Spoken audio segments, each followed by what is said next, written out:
আজকে মুক্তাগাছা উপজেলায় মোটর শ্রমিক ইউনিয়নের নির্বাচন হচ্ছে।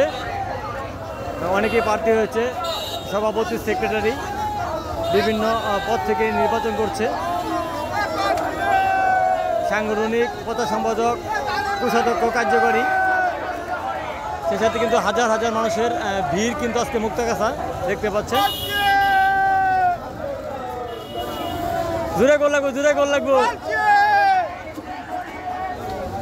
যে সমর্থক, কলসি এবং ছাতি, ঘড়ি দেখতে পাচ্ছেন, হাজার হাজার মানুষ কিন্তু।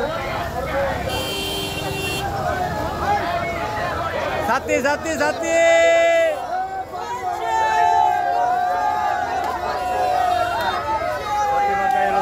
কেন্দ্র আমার মির্জা জহুরুল ইসলাম জহির।